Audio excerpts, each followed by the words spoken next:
আজি দুদিন ধৰি পেলাই আমি লক্ষ্য কৰিছো বিৰোধী দলৰ কিছু নেতা আৰু ৰাজনৈতিক দলে তেখেতসকলে এই যিটো বিধানসভাৰ ঐতিহাসিক প্ৰস্তাৱ এই প্ৰস্তাৱৰ কিছু আখুৱা দেখাই পেলাই তেখেতসকলে মন্তব্য ৰাজহুৱাভাৱে কৰিছে আৰু অসমবাসীক তথা বিশেষকৈ এই ৬ জনগোষ্ঠীৰ যিসকল লোক আছে বা নেতাসকল আছে যিবোৰ সংগঠন আছে তেখেতসকলৰ বিভ্ৰান্তিমূলক মন্তব্যৰে ভুল পথে পৰিচালিত কৰিবলৈ চেষ্টা কৰিছে। যোৱাকালি আমি দেখিবলৈ পালো গৌৰৱ গগৈও আজি কিছু মন্তব্য দেখিলো আৰু যোৱাকালি লুৰিণজ্যোতি গগৈৰো আমি মন্তব্য দেখিছো। লুৰিণজ্যোতি গগৈ আমাক প্ৰত্যাহ্বান জনাইছে যে কৈছে যে এই যিটো প্ৰস্তাৱ যি প্ৰস্তাৱক আমি ঐতিহাসিক প্ৰস্তাৱ বুলি কৈছো যিটো অসমৰ বিধানসভাত পাৰিত কৰিলে ললিপপ বুলি কৈছে। আমি তেখেতৰ প্ৰত্যাহ্বান গ্ৰহণ কৰিছো। লুৰিণজ্যোতি গগৈ মই ভাবো যে এজন ভাল আন্দোলনকাৰী, কিন্তু লুৰিণজ্যোতি গগৈ ৰাজনীতিত এতিয়াও নতুন পৰিপক্ক হোৱা নাই, অহা শিকি আছে। লুৰিণজ্যোতি গগৈ ভালদৰে জনা উচিত যে বিধানসভাৰ পৰা যেতিয়া এটা প্ৰস্তাৱ পাৰিত হয়, প্ৰস্তাৱ পাৰিত হোৱাৰ পিছত সংসদত যায়, সংসদত বিভিন্ন ধৰণৰ কিছু প্ৰচেছ থাকে, প্ৰচেছৰ মাজেদি গৈ পেলাই সেই প্ৰস্তাৱ তাতো সংসদত অধিৱেশনত তেখেতসকলে পাৰিত কৰে। আৰু এটা কথা জনা উচিত, কেন্দ্ৰীয় চৰকাৰ NDA চৰকাৰ ভাৰতীয় জনতা পাৰ্টীৰ নেতৃত্বত আদৰণীয় প্ৰধানমন্ত্ৰী মোদীজীৰ নেতৃত্বত আমাৰ চৰকাৰ আৰু দুইটাই সদন আজি লোকসভা হওক ৰাজ্যসভাত আমাৰ সংখ্যাগৰিষ্ঠতা। তাৰ উপৰিও আৰু এই প্ৰস্তাৱক বিভিন্ন আজি বিৰোধী দলে আমাক সঁহাৰি জনাইছে। গতিকে আমি নিশ্চিত যে শীতকালীন অধিৱেশনত এই প্ৰস্তাৱ পাৰিত নহলেও আইন হিচাপে পাছত নহলেও আমাৰ যিটো শীতকালীনৰ পাছত এইটো বাজেট অধিৱেশনত নিশ্চয় এই প্ৰস্তাৱ গ্ৰহণ হব, পাৰিত হব আৰু এখন আইন হিচাপে এই যি ৬ জনগোষ্ঠীৰ যিটো জনজাতিকৰণ এখন আইনত পৰিণত হব। কাৰণ বাজেট অধিৱেশনত এনে কোনো বাধা নাই যে বাজেটৰ উপৰিও আন কোনো বিল আনিব নোৱাৰে। গতিকে মই লুৰিণজ্যোতি গগৈক প্ৰত্যাহ্বান জনাইছো, এখন আমি আইনত পৰিণত কৰিব পাৰিম। আমাৰ দৃঢ় বিশ্বাস, আমাৰ ৰাজনীতিক আমাৰ যদি পলিটিকেল উইলটো আছে।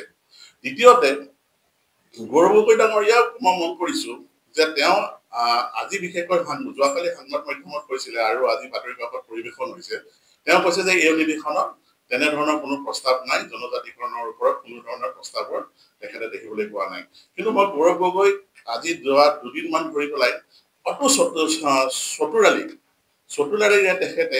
এই প্ৰস্তাৱক তেখেতে কেনেধৰণে বিৰোধ কৰি আছে যে তেখেতসকলৰ কি হৈছে, তেখেতসকলে প্ৰথমতে যেতিয়া এই প্ৰস্তাৱ যেতিয়া পাৰিত হল ভাবিছিলে যিসকল সংগঠনে আজি ইমান দিনে ধৰি পেলাই আন্দোলন কৰি আছিলে জনজাতিকৰণৰ কাৰণে আগ্ৰাহ্য কৰিব বুলি, যেনেধৰণে এই প্ৰস্তাৱ যেতিয়া অসম বিধানসভাত পাৰিত হল, ডক্টৰ হিমন্ত বিশ্ব শৰ্মা ডাঙৰীয়াৰ বলিষ্ঠ নেতৃত্বত আজি বিভিন্ন সময়ত বহু বছৰ ধৰি পেলাই বিভিন্ন সংগঠনৰ আলোচনা কৰাৰ পাছত বিজ্ঞানসন্মত এটা প্ৰস্তাৱ যোগে সকলোৰে গ্ৰহণযোগ্যতা থকাকে এই প্ৰস্তাৱ এটা বিধানসভাত দাঙি ধৰিলে আৰু পাৰিত হল। আৰু তাৰ পিছতে যিসকল সংগঠন আছিলে আজি ৬ জনগোষ্ঠীৰ জনজাতিকৰণৰ কাৰণে আন্দোলন কৰি আছে, তেখেতসকলে যেনেধৰণে আদৰণি জনালে, যেনেধৰণৰ উল্লাস, আতচবাজি জ্বলাই হলেও, পতাকা ফুটাই হলেও তেখেতক যেনেধৰণে এই প্ৰস্তাৱ আদৰণি জনালে আজি বিৰোধী শংকিত হৈ গল। এই যে ৬টা জনগোষ্ঠী আছে, এই ৬টা জনগোষ্ঠীৰ প্ৰায় ১,৫০,৬০,০০,০০০ জনসংখ্যাৰে সম্বলিত এই ৬টা জনগোষ্ঠী। আৰু এইসকলৰ ভিতৰত আহোম জনগোষ্ঠী আছে, চাহ জনজাতি আছে। তেখেতসকলৰ আজি কংগ্ৰেছৰ বিশেষকৈ স্বাধীনতাৰ পাছত সৰহসংখ্যক সময় কিন্তু আহোম জনগোষ্ঠী আৰু চাহ জনজাতিসকলে সকলো সময়তে তেখেতসকলক সমৰ্থন জনাই আছিলে আৰু স্বাধীনতাৰ সময়ত সৰহসংখ্যক সময় কিন্তু কংগ্ৰেছে অসমত শাসনভাৰত আছিলে। গতিকে কি হৈছে, এই যেনেকে ধৰণকে আজি তেখেতসকলে দেখিবলৈ পালে যে তেখেতসকলে যিসকলে আন্দোলন কৰিছিলে জনজাতিৰ কাৰণে যেনেধৰণকে গ্ৰহণ কৰিলে, গ্ৰহণযোগ্যতাটো দেখি তেখেতসকল শংকিত হৈ গল। তেখেতসকলৰ যিখিনি সমৰ্থন আছিলে এই যে প্ৰায় ৬টা জনগোষ্ঠীৰ প্ৰায় ১.৫ কোটি জনসাধাৰণ, যিখন তেখেতসকলৰ পৰিতলৰ মাটি আছে, এইখিনি মাটিও যে তেখেতৰ হাতৰ পৰা যোৱা যেন অনুভৱ হল। বিশেষকৈ কংগ্ৰেছ দলৰ শংকিত হৈ পেলাই এটা হেঙাৰ হিচাপে চেষ্টা চলাইছে তেখেতে যাতে এই প্ৰস্তাৱটো কেন্দ্ৰীয় বিভিন্ন ধৰণৰ আখুৱাবিলাক উলিয়াই পেলাই যাতে কেন্দ্ৰত যেতিয়া সদনত যেতিয়া আমাৰ শীতকালীন অধিৱেশনৰ পাছত হয়তো শীতকালীন অধিৱেশনত যদি উত্থাপন নহয় এই প্ৰস্তাৱ, আৰু তাৰ পাছৰ যিটো বাজেট সেশন হ'ব, বাজেট সেশনত নিশ্চয় এইটো প্ৰস্তাৱ উত্থাপন হ'ব, যাতে প্ৰস্তাৱটো পাৰিত হয় তাৰ কাৰণে তেখেতসকলে হেঙাৰ হিচাপে প্ৰস্তাৱটো যাতে পাৰিত নহয় তাৰ কাৰণে হেঙাৰ হিচাপে থিয় হ'বৰ কাৰণে কংগ্ৰেছ আৰু কিছু সংখ্যক বিৰোধী দলে চেষ্টা চলোৱা যেন আমাৰ অনুভৱ হৈছে গতিকে বিশেষকৈ এই ৬টা জনগোষ্ঠীৰ লোকসকলক আমি অনুৰোধ জনাইছো যে চিনাক্তকৰণ কৰিব লাগে কোনবিলাক ৰাজনীতি দল আৰু কোন কিজন নেতাই এই যিটো প্ৰস্তাৱক অতি চতুৰালিকৈ তেখেতসকলে বিৰোধ কৰি আহিছে বিভিন্ন ধৰণৰ আঁকোৱাবিলাক উলিয়াবলৈ চেষ্টা কৰিছে হয় ক'ৰবাত এটা দুটা আঁকোৱা থাকিব পাৰে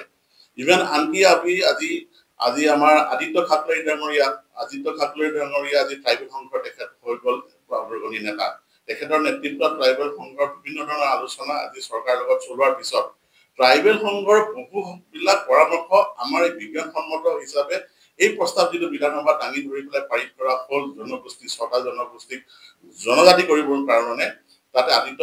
ঠাকৰেহঁতৰো বিভিন্ন সময়ত পৰামৰ্শৰ ভিত্তিত কিছুমান কাম কৰা হৈছিলে প্ৰস্তাৱ গ্ৰহণ কৰা হৈছিলে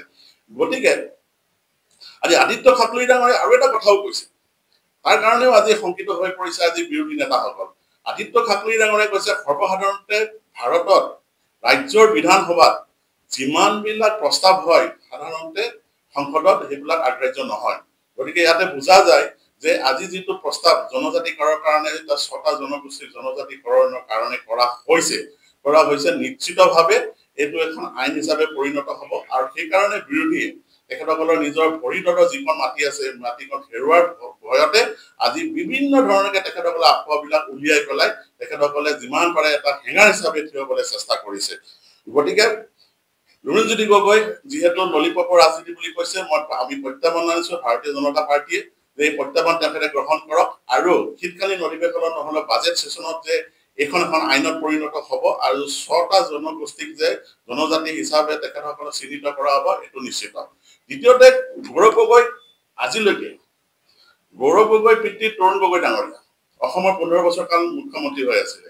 বিৰোধী দলৰ দলপতি দেৱব্ৰত শইকীয়া তেখেতৰ পিতৃ অসমত ৮ বছৰ ধৰি পেলাই মুখ্যমন্ত্ৰী হৈ আছিলে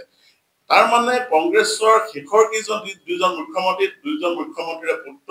আজিৰ দিনত সক্ৰিয় ৰাজনীতিবিদ আৰু তেখেতসকল যেতিয়া মুখ্যমন্ত্ৰী হিচাপে পিতৃ আছিলে তৰুণ গগৈ আৰু হিতেশ্বৰ শইকীয়া ডাঙৰীয়া দুইজন পুত্ৰ আজি দেৱব্ৰত শইকীয়া আৰু গৌৰৱ গগৈ এক্টিভ সক্ৰিয় ৰাজনীতিবিদ আছিলে তেখেতসকলৰ ভূমিকা কি মই প্ৰশ্ন কৰিছো যে জনজাতিকৰণৰ ক্ষেত্ৰত তেখেতসকলৰ এখন সাজেশ্যন পেপাৰ দেখাওক যে জনজাতি কৰিবৰ কাৰণে এই ৬ জনগোষ্ঠীয়ে যে ইমান দিনে আন্দোলন কৰি আছে তেখেতসকলৰ এইটো এটা সমাধান সূত্ৰ হিচাপে আমি দিছো আজি আমি ভাৰতীয় জনতা পাৰ্টীয়ে এটা সমাধান সূত্ৰ আমি উলিয়াই দিব পাৰিলো ডক্টৰ হিমন্ত বিশ্ব শৰ্মা ডাঙৰীয়াৰ নেতৃত্বত আৰু ইয়াৰ ফলতে কি হ'ল তাৰ গ্ৰহণযোগ্যতা আপোনালোকে দেখা পাইছে গতিকে তেওঁলোকেতো আজিলৈকে এখন পেপাৰ আৰু তাতে আটাইতকৈ ডাঙৰ কথাটো হ'ল কি যে এই যে ৬টা জনগোষ্ঠীৰ ভিতৰত আহোম সম্প্ৰদায়সকলেও জনগোষ্ঠী হিচাপে তেখেতসকলেও জনজাতি হিচাপে তেখেতসকলে দাবী জনাই আহিছিলে আৰু দুইজনে মুখ্যমন্ত্ৰী কংগ্ৰেছৰ শেষৰ দুইজন মুখ্যমন্ত্ৰী আহোম সম্প্ৰদায়ৰ আৰু আহোম সম্প্ৰদায়ৰ তেখেতসকলৰ হিচাপে গৌৰৱ গগৈ ডাঙৰীয়া দেৱব্ৰত শইকীয়াই যিহেতু আন্দোলন কৰি আছিলে সেই নিজৰ যিটো জনগোষ্ঠী তেখেতসকলৰ জনজাতি হিচাপে চিহ্নিত কৰিব পৰাকে তেখেতসকলক কিবা এটা সাজেশ্যন পেপাৰ চৰকাৰক দিছে জানো আজি এখন পেপাৰ তেখেতসকলে উলিয়াই দিয়ক মই তেখেতসকলক প্ৰত্যাহ্বান জনাইছো যে তেখেতসকলে এখন পেপাৰ যে চৰকাৰলৈ তেখেতসকলে আগবঢ়াইছিলে পৰামৰ্শ হিচাপে গতিকে আজি বিৰোধী খুব শংকিত হৈ আছে বিৰোধী শংকিত হোৱাৰ কাৰণ হ'ল তেখেতসকলৰ যিখিনি আজি স্থিতি এই স্থিতিৰ তেখেতে যি গ্ৰহণ কৰিছে ইমান দিনে কৰি আহিছে কাৰণ আজি মই যে কৈছো যে কংগ্ৰেছে ইমান দিনে শাসন কৰি আছিলে কংগ্ৰেছে শাসন কৰাৰ সময়ত সৰ্বাধিক সময় কিন্তু কোনকেইটা জনগোষ্ঠীয়ে তেখেতসকলক সম্পূৰ্ণৰূপে সহায় সহযোগ আগবঢ়াইছে যাৰ ফলত তেখেতসকলে শাসনভাৰ থাকিব পাৰিছিলে তাৰে ভিতৰত আছিলে এটা আহোম জনগোষ্ঠীটো তাৰ ভিতৰত এটা আছিলে চাহ জনগোষ্ঠী আজি এই চাহ জনগোষ্ঠী আৰু আহোম জনগোষ্ঠীয়ে আজি আমি ডক্টৰ হিমন্ত বিশ্ব শৰ্মা ডাঙৰীয়াৰ নেতৃত্বত আজি চৰকাৰে যিটো প্ৰস্তাৱ আজি বিধানসভাত আনিলে এই প্ৰস্তাৱ যেতিয়া পাৰিত হ'ল তেখেতসকল কিন্তু শংকিত হৈ পৰিলে যিখন ভৰিতলৰ মাটি আছে সেইখিনি তেখেতসকলৰ পৰা আঁতৰি যোৱা ভয় গতিকে মই তেখেতসকলক বিশেষকৈ এই ৬ জনগোষ্ঠীৰ যিসকল জনসাধাৰণ আছে তেখেতসকলক মই অনুৰোধ জনাইছো আপোনালোকে চিনাক্তকৰণ কৰক কোনবোৰ নেতাই এই প্ৰস্তাৱক হেঙাৰ হিচাপে থিয় দি পেলাই যাতে সংসদত যাতে পাৰিত কৰিব নোৱাৰে তাৰ কাৰণে বিভিন্ন ধৰণৰ কাৰ্যসূচী চলাইছে সেইসকলক আপোনালোকে চিনাক্ত কৰক আৰু ৰাজনৈতিকভাৱে তেখেতসকলক শিক্ষা দিবৰ কাৰণে মই এই সকলো জনসাধাৰণৰ বিশেষকৈ অসমৰ জনসাধাৰণৰ লগতে এই যে 6 জন জনগোষ্ঠী আছে জনগোষ্ঠীসকলক মই তেখেতসকলক অনুৰোধ জনাইছো আৰু শেষত অখিল গগৈ সম্পৰ্কত যদিও অখিল গগৈ বহুত ধৰণৰ লম্ফজম্প কৰি আছে বিভিন্ন ধৰণৰ এই প্ৰস্তাৱৰ সম্পৰ্কত কথা কিছুমান কৈ আছে মই অখিল গগৈ আজি কিছুদিনৰ পৰা দেখিবলৈ পাইছো যিটো তেখেতসকলৰ শৰীৰ শৈলী যে কোনোবা এটা সময়ত তেখেতৰ মগজুৰ বিকৃতি ঘটিছে আৰু তেনেধৰণৰ ব্যক্তিৰ সম্পৰ্কত কোনো ধৰণৰ মন্তব্য দিবলৈ মই অমান্তি হৈছো আজি মই ঈশ্বৰৰ ওচৰত প্ৰাৰ্থনা কৰিছো তেখেতৰ যদিহে মগজুৰ বিকৃতি ঘটিছে চিকিৎসকৰ পৰামৰ্শ লৈ পেলাই তেখেতে আকৌ সুস্থ হওক অসমৰ ৰাজনীতিত তেওঁ এজন নেতা হিচাপে এজন গঠনমূলক কিছু কথা তেখেতসকলে নিজৰ প্ৰতি কৰি পেলাই অসমখন উন্নতি হোৱাৰ ক্ষেত্ৰত সহায়ক হওক শেষত আৰু এটা কথা মই ক'ব বিচাৰিছো আমি গণতন্ত্ৰত বিৰোধীৰ এটা গঠনমূলক ভূমিকা থাকে আজি এই ঐতিহাসিক প্ৰস্তাৱক তেখেতসকলে নেতিবাচক সঁহাৰি নিদি ইতিবাচক যদি সঁহাৰি দিয়ে তেখেতসকলে যিসকলে এই জনগোষ্ঠীৰ লোকসকলে আজি ইমান দিনে আজি প্ৰায় 40-45 বছৰ ধৰি আন্দোলন কৰি আছিলে তেখেতসকলে যি সঁহাৰি পালে যি আজি তেখেতসকলৰ আদৰণি জনাইছে এই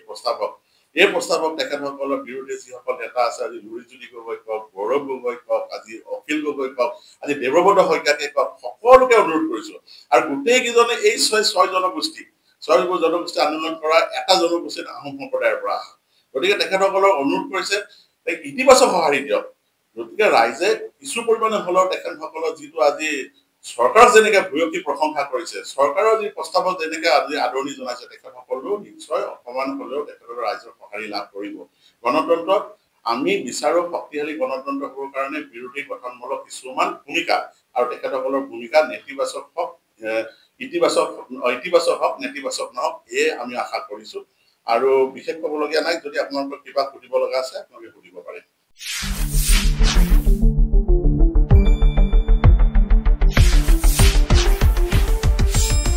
শুদ্ধ আৰু বিস্তৃত বাতৰিৰ বাবে চাই থাকক নিউজ ডেস্ক ৰিপোৰ্ট।